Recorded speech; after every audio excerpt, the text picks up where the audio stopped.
Hello, everybody. Thank you for joining us today. I'm so good morning because it's morning where I am, but it might be different times of day wherever you're joining in from. We're really excited to be here celebrating World Poetry Day with this Melbourne City of Literature Salon. My name is Emily Collier. I'm emceeing today. I want to begin by acknowledging that we are all reading, listening, and watching from different Indigenous countries today. I'm speaking to you today from unceded Wurundjeri country in Naarm, a city also known as Melbourne, in a country called Australia. I'm deeply privileged to live here as an uninvited guest, and I so value and appreciate the extension of generosity from all First Peoples and traditional owners in caring for country and extending this care to all of us who live here as settlers, and for inviting us into a long tradition of storytelling and sharing knowledge. It really is a privilege to live and work on this country.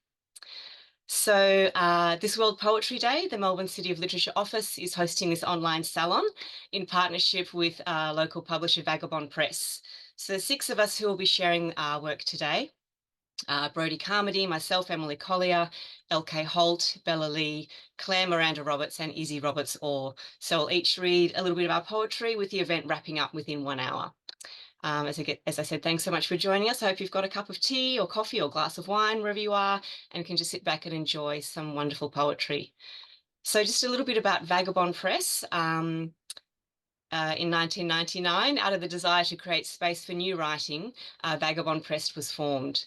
So for over 2 decades, the press has published a range of established and emerging poets from Australia and more recently Asia Pacific and the Americas. Its books have won many of the major literary prizes in Australia, been praised by critics and taught at universities around the world.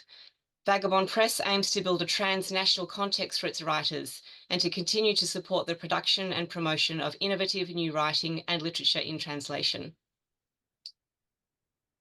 All right, so that's a little bit of a general intro to the day, and now we're going to get started with our first poet reading. And our first poet is Brodie Carmody, a poet from Dudera country in northeast Victoria.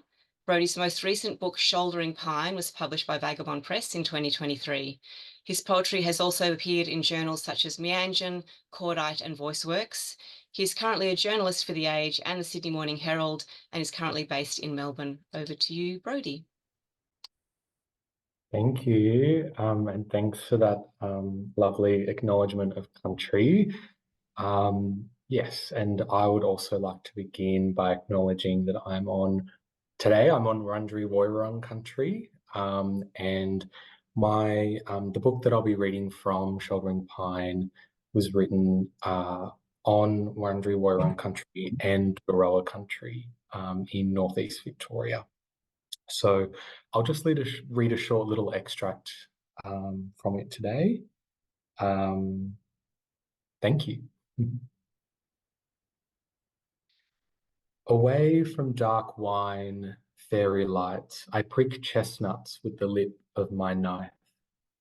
Ruin a bull ant's nest. The sky isn't the same everywhere, and yet panic sits on my chest, tells others which colours are safe to step.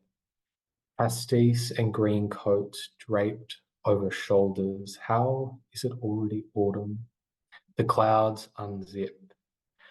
We lounge in rock pools, wondering how long it took water to cut through stone. I slip on orange wet rock. Our lost friend's voice, so close we could lean back and touch it.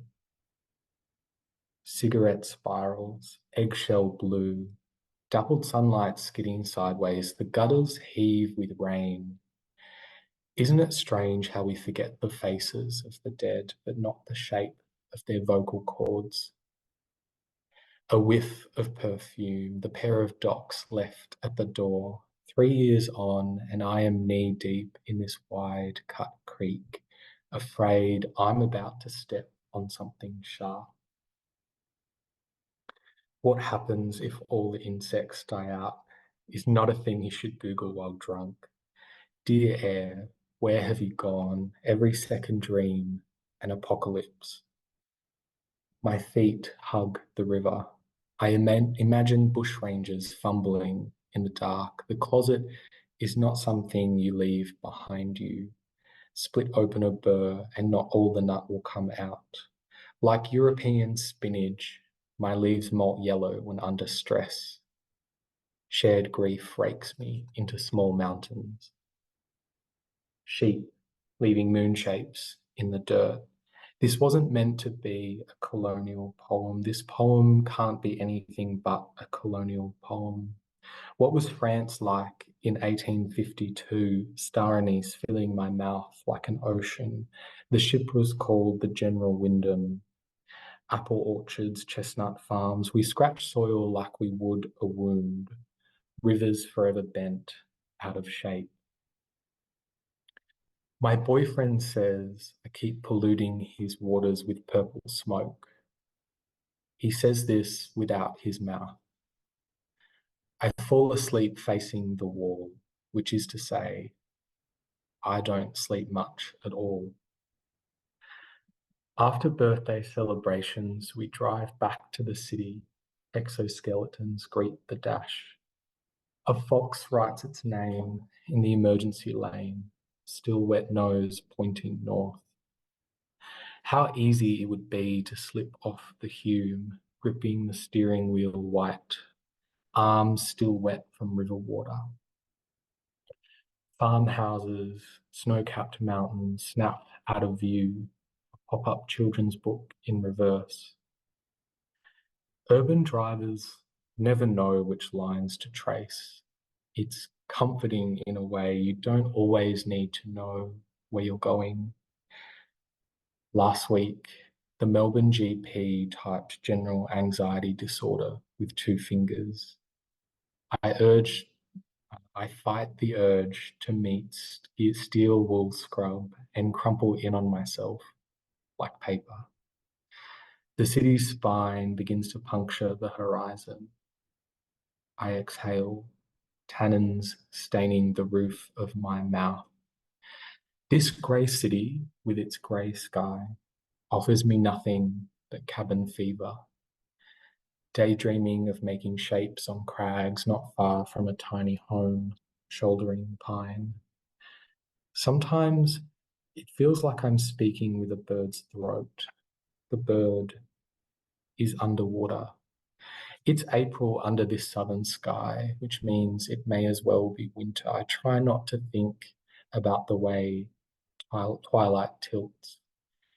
If you think about it, the atmosphere is its own kind of bulletproof, and yet my morning water is too wet to drink.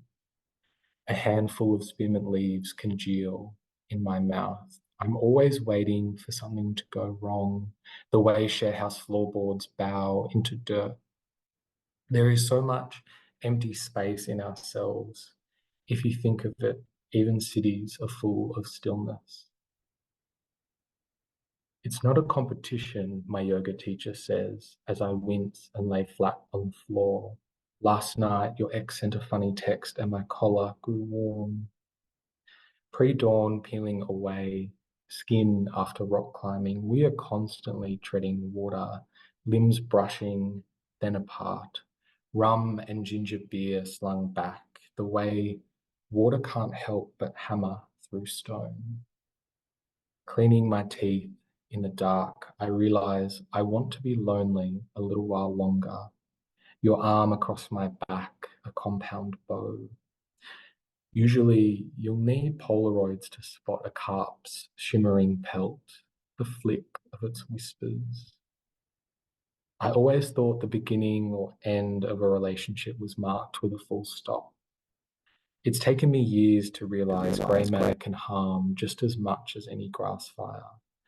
Learning to sit in water's blush, the push and pull of it. Some days, it's like trying to communicate with someone long dead in a dream. The closer your hand gets, the further mine pulls away. The thing I'm not telling you is for as long as I can remember, something has sat on my chest, tried to strangle me, and it has failed. And yet we still throw unripened plums at each other. Thank you. Wow, thank you, Brody. That was beautiful. That's really helped kind of settle me down this morning. That was absolutely beautiful to listen to you read that poetry, which I've read, but hearing it is so different. Um, All right. Next on our list is me, actually. So my name is Emily Collier. I live in Naarm or Melbourne on Wurundjeri land. It's strange to read my own bio aloud, but where I write poetry, plays, and prose. So my debut collection of poetry, Do You Have Anything Less Domestic, which I'll read from today, was published by Vagabond Press in 2022 and was the inaugural winner of the Five Islands Poetry Prize for a first book of poetry. My writing has won and been nominated for multiple awards, most recently shortlisted and runner-up in the Gwen Harwood Poetry Prize. All right, so I'm just going to read a couple of poems. The first one is the first one from the collection, and it is called Friday Night at Jimmy Wong's. No food at home, so I've stopped at Jimmy Wong's, waiting in the fluoro with my book, slowly hacking my way through a great American novel full of baseball metaphors I don't understand. 3 cops walk into the Chinese restaurant. Not a joke, it's just what happens. 3 cops, 3 guns. I wonder briefly what would happen if I tried to grab one. The guy appears with my food, asks if I need a fork. Have a nice night, yeah? And because he says it with a question mark, I believe he really cares. I get home and all I want to do is watch So You Think You Can Dance. A skinny girl dances in a white dress and Lady Gaga is judging with blue hair, her body fierce like a bird. She leaps from her seat at the end of the dance. I love you, she cries, and the dancer glows. Gaga has tears in her eyes. I eat my combination special fried rice, mute the sound during ad breaks. The street outside is quiet, full of parked cars dreaming. The second piece I'm going to read is called Roll Your Children in Dirt. Community house annual dinner, one of those hot nights where I chose the wrong shoes. I planned to leave early, make up a lie about having to collect my boyfriend from work. With puffy feet, I sit across from the fat, friendly man who tells me lungs don't fill with water when you drown. A valve closes and you suffocate. He laments our fussy food culture, a generation of allergics. Eat soft cheese when pregnant. Roll your children in dirt. He's happy now, nearing retirement, fishing boat, small house by a river. First wife was a hoarder, but his new lady fits him. She used to be a lesbian, now she just works in a detention centre. Most people don't realise how confronting the human body is. He's a first aid trainer. How can you prepare them for a bloated blue face, for piss and shit and white foam from the mouth? It's not about compassion so much as who can stand the smell and not get fazed by spasms. The man leaves early, has to walk the dog. His parents moved here from Eastern Europe after the war. His name badge tells me his name, but afterwards I can't remember. The deadline approaches. Time to pick up my imaginary boyfriend. Small groups remain. Relaxed women clink white wine and ice cubes. I could be part of it. One of them looks at her watch. You'd better go if you want to get there by 8. Inside the car, my sweat slowly rises on the drive home. The next little poem I'm going to read is called Cocoon. Night. Splay-limbed sheet fling, stumble slab-footed to the toilet, trip on torn seagrass matting, fix that, so many things to fix. Years back when I moved in, his friends tutted, good thing she's here now, it needs a woman's touch. But I don't woman well. No spick, unspan. Shoes rubble the floor, clothes weep from drawers. As a kid, I loved friends' bedrooms, their sweet smell and proper sheets. My cocoon is yellow soft, like a wound not healed. If I live long enough, I might die in this room. Will I be embarrassed? Slack-mouthed corpse, dust pool corners. If I'd known you were coming, I'd have tidied up. I'll just read 1 or 2 more. This next piece is called Local Amnesia. There was a front yard tree you climbed, height thrill and warm bark against your skin. You don't know what kind of tree it was.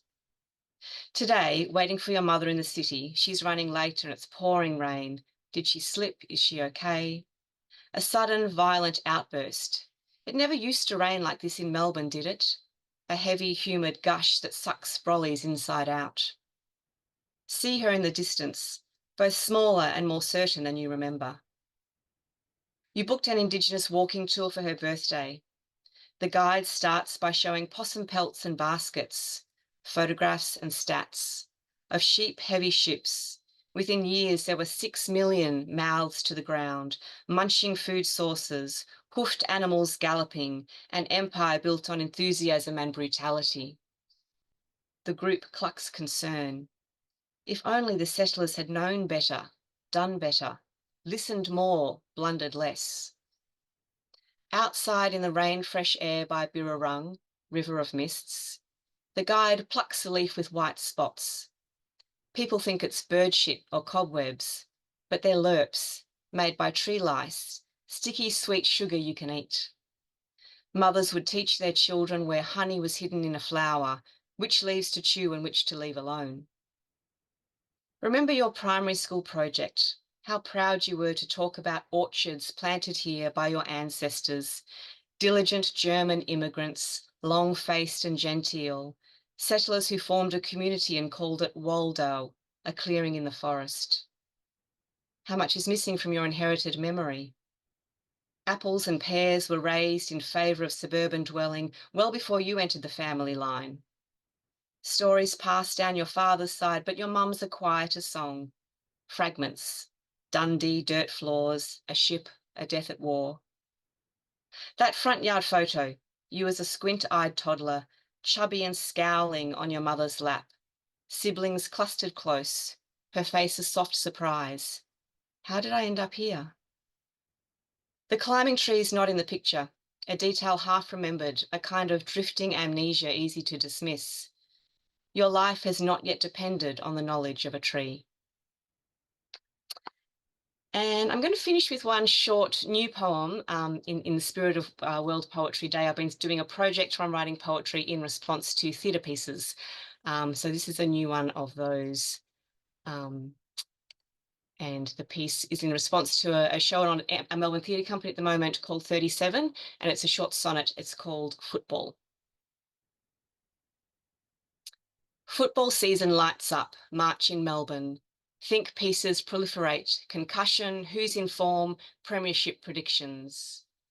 Meanwhile, in the theatre, a cast of 10 men, fast legs, sweating, grunting and howling, storm the Sumner, named for the Englishman who directed that beloved play, The Doll.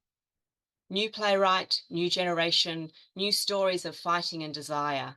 They thrash racism out, these heaving men bodies, white and black Australia in the cool, safe middle-class space. Tuesday night, it was hellish to find a park. The play breathes, leaves its picture, stark red ball on a black stage. Thank you. All right, let's keep on moving with our next poet. Okay. L.K. Holt has published 6 full-length collections of poems, most recently 3 books. Her book Birth Plan was shortlisted for the 2020 Prime Minister's Award for Poetry and the 2020 Victorian Premier's Award for Poetry. She is a recipient of the New South Wales Premier's Award for Poetry and the Grace Levin Prize for an Australian Poetry Collection, and has been longlisted for the Australian Literature Society's Gold Medal. Thanks, LK. Thank you, Emily, for the introduction. I'm going to read first from, oh, you can't see it, my latest book, 3 books. This first poem is called Tree Stays Tree. The next 500 years, fray the light's passages, clump the dark's strands, a filamentous, eyeless remembrance of my exhausted human form, to reinstate my disregard for my lovely human form. There's only my dreamy clench in the air, dreamy flutter in the earth, Even deranged with love, I am busy splicing the realms. Even dying with love, I'm busy dying in the two realms. My pink, accumulating peace-death falls after and upon your inexhaustible retreat.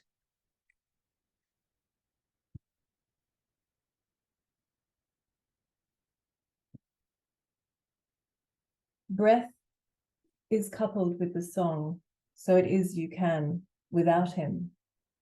His refusal, your end love. Polar humilities of equal chill. A promise and a memory move at different tempi into the past. But you're plumping for the present from inside the song. Such thaw is your cardinal error, thinned to pink to spirit him in a rush of welcome pink. So impossibly, even a god could do it. I'm going to read 4 sonnets, and these are my very, very loose versions of the sonnets of Louise Levet. And she was writing in mid-16th century Lyon in Old French. Endless hoping and endless feeling, after only a little while, seem hopeless and insensate. From horizon's dark offing to white ovulatory flow, there's no placid place. I'm despairing in all directions and leaving trails. Beneath the cool star, beneath the cool gaze of furthest star, the first sign of love was pitiful. Like the twinge of an egg released in the living murk, coddled, then junked, making way for the next.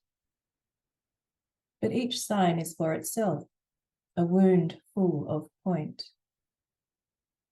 This sign, his hand's burning pentagram upon my chest. I'm marked out this night to be dealt with by morning. A cauterizing that keeps me alive and freshly remote from him.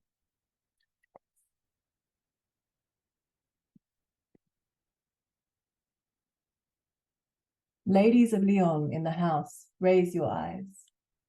Be better than Arachne, who was artful but not wise. Her mortal weaving was more stunning than Athena's, while depicting Zeus's rainbow of sex crimes. Not wise. Just be a warrior. Just simply die. How I'd escape, I thought, all punishment. I was by day a barren lioness with honor rage, unhorsing every chev with a single turn, on a wet-flanked warm blood, all the while turned on, eternally like Bradamante, wet-thighed with her Saracen. Oh, it is funny.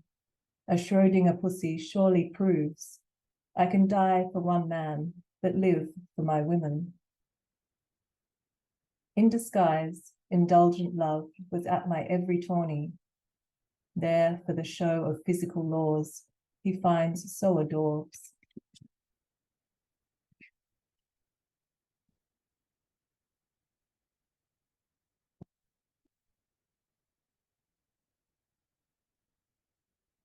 Oh, those eyes, so oft averted, hard to set forth.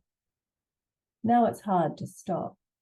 O chasse soupirs, O chasers of tears, O night I wait in a crouch for. O dawn at which I hide my clothes. O my brackish moan of the basic bitch. O a laugh, a brow, a hair, an arm, a hand, a finger. O all of the above are classically trained, yet those of an unlicked cub, an ambidexter, and oh enough to smudge a self unrecognizable.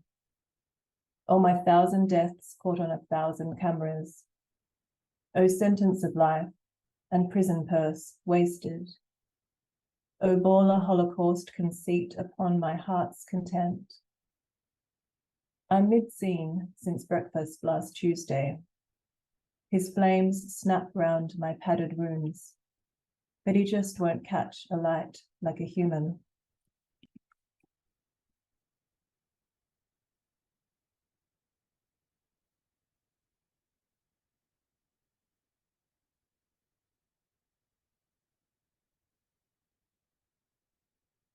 Do not upbraid me, sisters, for having loved, for having been consumed by the flames, blue fractal of enlargeable sorrow.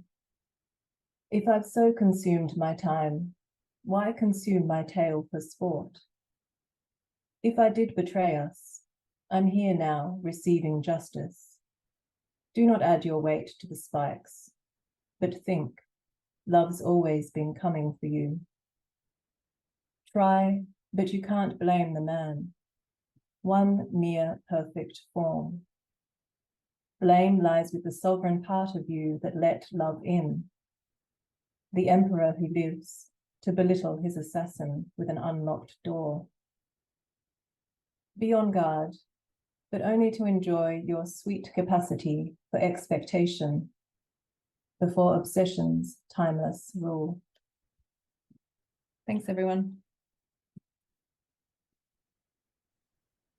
Wow, thank you, LK, so much. That was absolutely wonderful. As with Brodie, to hear you read your own poetry is just amazing. All right, have I got my Word document here? Our next reader is Bella Lee. Bella is the author of Argosy, 2017, Lost Lake, 2018, and Theory of Colours, 2021, all published by Vagabond Press.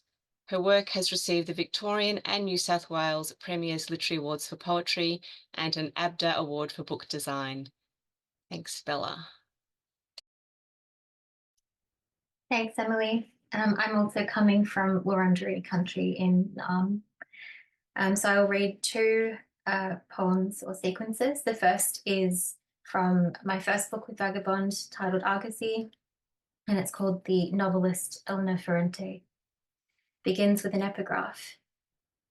I had in my mind cries, crude family acts of violence I had witnessed as a child, domestic objects. For instance, in Ischia, those dark corners where the sound does not. But I remembered them that way, and only that way do they appear. In each retelling, in the manner of chiaroscuro, stones shearing off the roofs of houses at sundown. Hunting the particularity, the moment, seen so closely from afar. Down the lanes, always in the company of a shadow, a woman, a cleaver, always closer than before. These slow dances from doorway to doorway, these particular doorways, these particular lanes. My sister, a girl then, clear, cleaving to the shadows, and once we ran from house to house in the dark, calling names, falling, and our knees grazed, dresses stained. Those stones at sundown. Later, in the living room, crowding into corners, watching the walls shake. Yellow paper peeling slowly, vertically, folding down in great, wide strips. These days and nights of blood. Clear voices and distinct. The taste of something metallic. In the corner, the broken lamp. The television, silent, in the background. And this sequence is from my recent book with Vagabond, Theory of Colours, and it's titled Metamorphoses. On the 19th of June, a meteorological event occurred in the small town of X, in the southeastern region of what was then the dying republic. Accounts of this event, as observed by a handful of residents in neighbouring towns, by autumn had circled the globe and caused a sensation among the eminent atmospheric scientists of the day. That morning, a low haze descended on the valley. Due east, a cumulonimbus loomed like the hand of God. It was Sunday. Church bells could be heard. The weather station was a hive of activity. A balloon was sent up, though the instruments returned conflicting readings, dials swinging wildly from one extreme to another. I had arrived in the town not long before, having begun a strange and unaccountable sabbatical. On the advice of a good doctor, I had travelled from the polar regions. instructed to rest in distant and familiar surrounds for the treatment of a degenerate condition of the optic nerve. The condition caused by pressure at the back of the brain, manifested in the disappearance of certain frequencies in the spectrum of visible light. The house I had hired for the summer was a nondescript structure built in the dated style of the area, with a shingled sloping roof and a portico under which observational instruments could be arranged. I had carried with me my cloud atlas, my synoptic charts, some half-finished research papers. I carried with me a photograph at which I had ceased to look.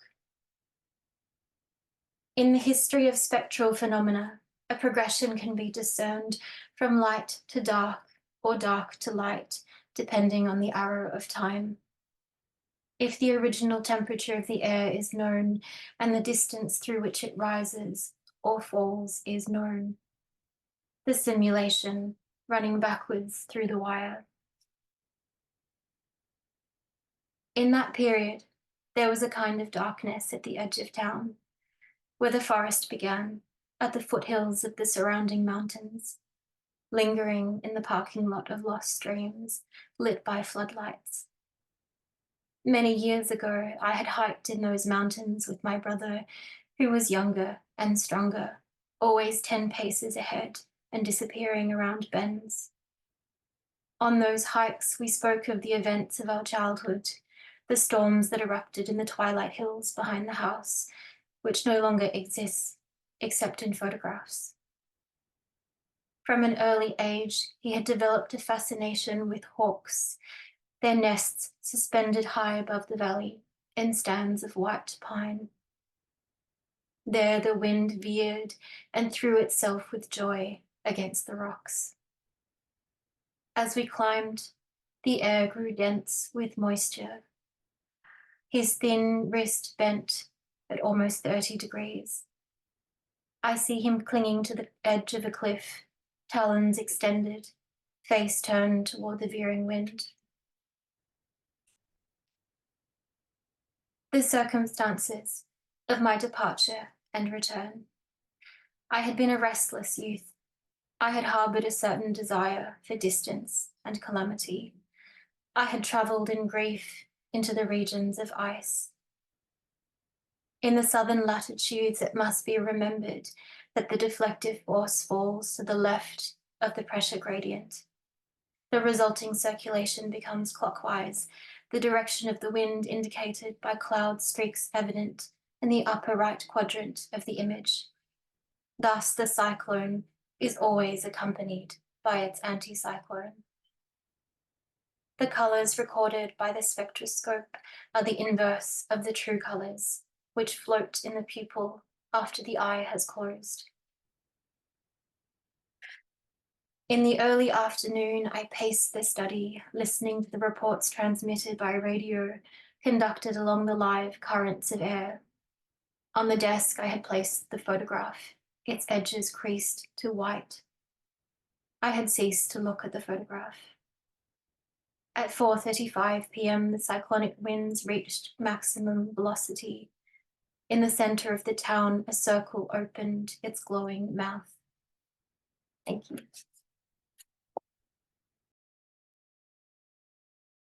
Thank you, Bella. You literally make me see the world in whole new shapes and directions. Amazing reading. All right. Our next reader today on this World Poetry Day Salon, hosted by the Melbourne City of Literature, is Claire Miranda Roberts, who was born in Melbourne and has lived in the UK, where she completed an MFA in creative writing at the University of St Andrews in Scotland. Roberts' first collection, Kangaroo Paw 2023, was shortlisted in the Victorian Premier's Literary Awards. She's also been shortlisted in international poetry competitions, including the Oxford Brookes International Poetry Prize 2020, the Stephen Spender Prize 2021, and the Helen Ann Bell Poetry Bequest 2021. Thanks, Claire. Good morning. I'm going to read from my collection, Kangaroo Paw, and I won't read out the titles, I'll just go through as they're quite short poems to begin with. The terminal leaf of the coastal lotus, instead of whorls, ascend on lustrous shells, perhaps small, but small and gentle, bloom to be sea foam. Each petal a weather of other mauve, the impression of liquid pouring over rock forms, the matrescence of purple, strongly and freely branched. The character of the blossoms, timid lilac, sweeten when alone. Venus wings open covertly in half knowledge, darken around what's in the ground. The telling and the retelling of the leaves fall like loop jade. I want to pass through trees into their grey-green amphitheatres, their revealing and concealing effect. Hair-like pigment weighs upon the rhizome. The division of extremities under the pain of frost change colour rapidly before falling dormant, interior and oblique. Suspended half a thing, the new fern frond makes known its structure and complexity, various degrees shown in a series of silhouettes, gives little to poets' impensiveness, but I do not ask hid life.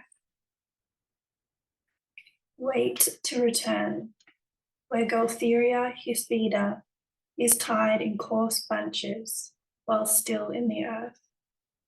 Their rouge centres, small hippodromes for the senses that fall asleep at night.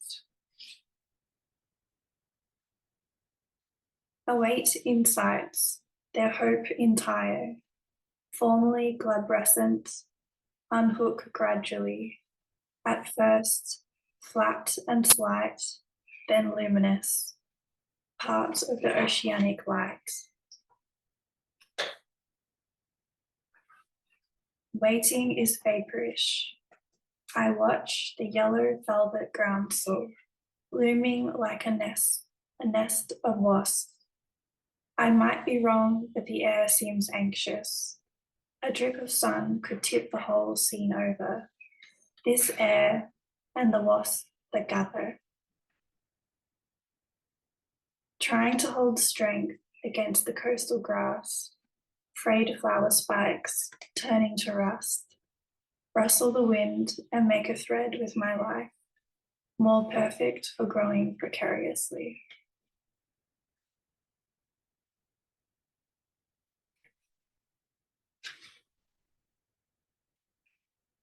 I used to love the world more, and myself, a testimony. Stare out the window at the tessellate branches that make a lattice and an abbey around my improbable summer. Touching tulips is a sadness. I don't know their air or light, unsurpassable vault within their high mauve aviaries, the same way closing a rhyme feels untrue. I don't have patterns of certainty, but an experience of life below life.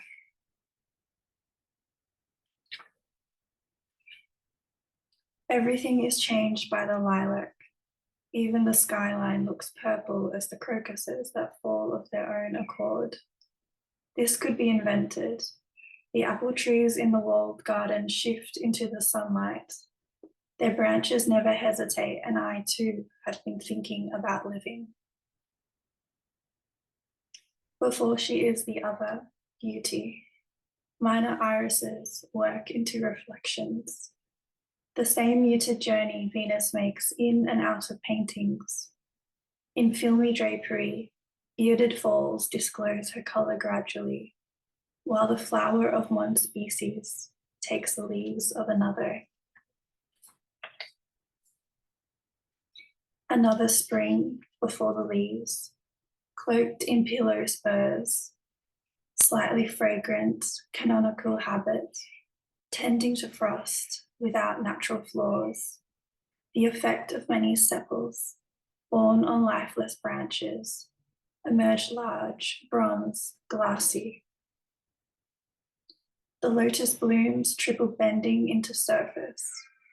I want to hide the water flower to prevent it from being seen, the experience of being defamed or written too clearly. Secrecy belongs to the lotus that unfastens soundlessly like the falling weights in an elevator contains solitude, a dwelling and a gallery for softened ivory.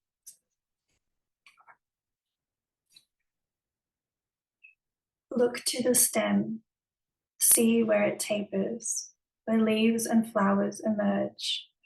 Look to the margins, their attachment to the stem, the arrangement of the leaves, their color, the color of light, light from a secondary source, lighter than deep snow. Snow on the leaf defines the half flowers, their many silver and grey veins, vary the hue and tone of form, leaf buds on trees in winter. Thank you. Amazing. Thank you, Claire, for that luminous reading. Yeah, just beautiful. All right. We are now up to our final reader for today. Izzy Roberts-Orr is a poet, writer, broadcaster, and arts worker based on Wurundjeri Woiwurrung country, right near the meeting of Dja Dja Wurrung and Wurundjeri country. Izzy is a creative producer for Red Room Poetry and a 2020 to 2022 recipient of the Australia Council Martin Bequest Scholarship for Poetry. Her debut poetry collection, Raw Salt, is published by Vagabond Press and was the recipient of a Bundanon Artist Residency, Wheeler Centre Hot Desk Fellowship, and shortlisted for the Colorado Prize for Poetry. Thanks, Izzy. Hello. What a beautiful start to the morning. It's such an honor to be here on Wurundjeri Woiwurrung country with so many poets that I admire. Here is Raw Salt. I'll be reading all poems from this collection this morning. The first one is the first one in the collection, Imbibed Albade. Stepping out with all the serenity of an electric-ended possum pelt, standing in the shock of sun, coat coursing with energy, eyes turned to the pale face of morning. I look the day's debut up and down, slide my snout along light beams to see if they have anything in them worth eating. The corners are crisp and the sidewalk semaphore, filled with fiber optic cable, coy lines of code spilling skywards, and I am making fists out of street signs and water out of wine. If the moon was my lover, I would never be alone. I would just think I was. In Otsuchi, there is a phone booth where you can dial the dead. Kaze no denwa, the wind phone carries your words on the currents, but air is not the same thing as breath. On the corner of Stranger Street, I hurry into the booth, furtive, though there is no one else in need of a payphone at this hour, maybe ever in Brunswick. I wonder what stories the few people passing might make of my hushed breathing into the receiver, or whether they care at all. Mumbling into the ether, under the rumble of morning's rubbish run, I tell you the story of the tawny frogmouth owl that followed me home. When of course you don't reply, I put the receiver down and run. And this one's called At This Hour, after This Hour and What Is Dead by Lee Young Lee. Tonight my father is tapping at the window. What could he want at this hour? Doesn't he know that the tap on the window is reserved for lovers? Stop tapping, Dad. Someone tell him to come back in the morning. At this hour, memory and meat blur, knitting bones with the cry of a crow. Does he know the earth is burning? Is he bringing back the memory of a manual for fire safety? 36 ghosts, 36 fathers, all my father, clamor for space beside my window. The moonlight strikes him like a blade, like a coat made of glass and shadow. This one's called Death. You might be sensing a theme in this collection. And it's after Donald Ravel. Death is always too late or too early. Stargazing, beachcombing interloper. Death will lick your face and kiss your toes, then drift away to the window. Death has been painting my portrait for 30 years. Every time I ask what I look like, she winks coyly and says, "You'll see." Lately, it has been just Death and me, basking in the gamut of green, with our bodies splayed in the sun after rain. "Death," I say, "you smell like home, like salt, earth, and bone, like a vast ocean in a blood-wet stone." Death and me, we go on long walks and don't talk. And this one's called 28,000 kilometers of fiber optic cable. Your ghost hangs out in the phone lines. On hold, Centrelink, self-serve banking, punching numbers, snoring under the dial tone. That snore shakes the roof. Asleep upstairs in the loft, bushrats scratch in the walls, gums writhe with the wind. I call you still. Rings of bark unwind like phone lines. Battery acid flowers in the Walkman you gave me for my 10th birthday. Cutting board carved out of redwood. Denim shirt, Levi's. Records, a few books. Tattered blue. Possum fur beanie. Why do I still have the pink teapot? A speck of light under tons of water. Hang up. Refract and dissolve. Shoulder this hiss under static. Your voicemail, forgotten code back beneath the binary. Young gums bend without breaking. If this ache has a name, it's the sound of splitting wood.